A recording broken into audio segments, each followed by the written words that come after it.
მოგესალმებით. Ამ ვიდეოში განვიხილავთ, როგორ უნდა განახორციელოთ პერსონალურ მონაცემთა დაცვის შესახებ კანონით გათვალისწინებული მონაცემთა დაცვაზე ზეგავლენის შეფასება.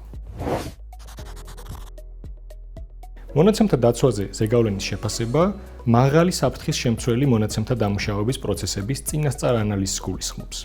შეფასების მიზანია წინსწრებით გამოვლინდეს პერსონალურ მონაცემებთან დაკავშირებული საფრთხეები და წინასწარვე შეირჩეს ეფექტური ზომები მათ შესამცირებლად. მონაცემთა დაცვაზე ზეგავლენის შეფასება სავალდებულოა თუ გეგმავთ მონაცემთა სუბიექტისთვის არსებითი მნიშვნელობის შედეგის მქონე გადაწყვეტილებების სრულად ავტომატიზებულად მიღებას, დიდი რაოდენობით მონაცემთა სუბიექტების განსაკუთრებული კატეგორიის მონაცემების დამუშავებას, ან მონაცემთა სუბიექტების ქცევის სისტემატურ და მასშტაბურ მონიტორინგს საზოგადოებრივი თავშეყრის ადგილებში. ზეგავლენის შეფასება ასევე აუცილებელია თუ თქვენ მიერ მონაცემთა დამუშავებისას ახალი ტექნოლოგიების გამოყენების, მონაცემთა კატეგორიის, მოცულობის, დამუშავების მიზნებისა და საშუალებების გათვალისწინებით მაღალი ალბათობით შეიქმნება ადამიანის ძირითადი უფლებებისა და თავისუფლებების შელახვის საფრთხე. ასეთი ალბათობის არსებობის განსაზღვრისთვის იხელმძღვანელეთ პერსონალურ მონაცემთა დაცვის სამსახურის უფროსის ბრძანებით დადგენილი კრიტერიუმებით. მონაცემთა დაცვაზე ზეგავლენის ეფექტურად შეფასებისთვის აუცილებელია პროცესში ჩართოთ ყველა ის სტრუქტურული ერთეული, რომელიც პასუხისმგებელი იქნება დაგეგმილი დამუშავების პროცესის განხორციელებაზე. თუ გყავთ პერსონალურ მონაცემთა დაცვის ოფიცერი, საწყისი ეტაპიდანვე უზრუნველყავით შეფასების პროცესში მისი ჩართულობა. მონაცემთა დაცვაზე ზეგავლენის შეფასების პირველ ეტაპზე საჭიროა დეტალურად აღწეროთ დაგეგმილი დამუშავების პროცესი.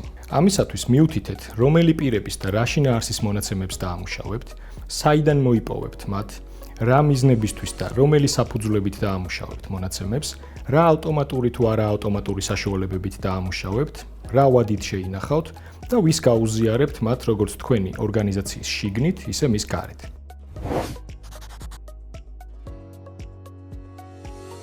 დამუშავების პროცესის აღწერის შემდეგ საჭიროა შეაფასოთ მისი აუცილებლობა და თანაზომიერება. კერძოდ, მიუთითეთ, გაქვთ თუ არა დამუშავების ლეგიტიმური მიზანი, გამოსადეგია თუ არა თქვენ მიერ შერჩეული მონაცემები თქვენი მიზნის მისაღწევად, შესაძლებელია თუ არა იმავე მიზნის მიღწევა ნაკლები მონაცემის დამუშავებით. ასევე განმარტეთ, როგორ აიცილებთ თავიდან მონაცემების თავდაპირველ მიზანთან შეუთავსებელი მიზნით დამუშავებას. როგორ უზრუნველყოფთ მონაცემების სიზუსტეს, დამუშავების პროცესის გამჭვირვალობას და მონაცემთა სუბიექტების უფლებების ეფექტურ რეალიზებას. დამუშავებაზე უფლებამოსილი პირების ჩართულობის შემთხვევაში, როგორ აწესრიგებთ მათთან ურთიერთობას. მონაცემთა საერთაშორისო გადაცემის შემთხვევაში, როგორ უზრუნველყოფთ ასეთი გადაცემის კანონიერებას. პირველი ორი ეტაპის დასრულების შემდეგ საჭიროა თქვენ მიერ დაგეგმილ პროცესში არსებული საფრთხეების იდენტიფიცირება. ამისთვის ობიექტურად დაასახელეთ ყველა ისეთი გარემოება, რომლის დადგომამაც შესაძლოა გამოიწვიოს მონაცემთა უსაფრთხოების, მონაცემთა მინიმიზაციის, მონაცემთა სიზუსტის ან პერსონალურ მონაცემთა დაცვის შესახებ კანონით გათვალისწინებული სხვა წესების დარღვევა. ასეთი გარემოებების გამოვლენის შემდეგ შეაფასეთ მათგან მომდინარე საფრთხის შესაძლო სიმძიმე. თითოეულთან მიმართებით განსაზღვრეთ, შესაძლებელია თუ არა, რომ შედეგად მოხვეთ ვინაობის მითვისება, ფინანსური დანაკარგი, რეპუტაციის შელახვა, ჯანმრთელობის გაუარესება ან სხვა სახის მნიშვნელოვანი ქონებრივი ან არაქონებრივი ზიანი. საფრთხეების შესაძლო სიმძიმის განსაზღვრის შემდეგ უნდა შეაფასოთ თითოეული მათგანის დადგომის ალბათობა. თუ გამოავლენთ, რომ შესაძლო მძიმე შედეგის გამომწვევი რომელიმე საფრთხის დადგომის ალბათობა მაღალია, საჭიროა განსაზღვროთ მასზე რეაგირების კონკრეტული ზომები.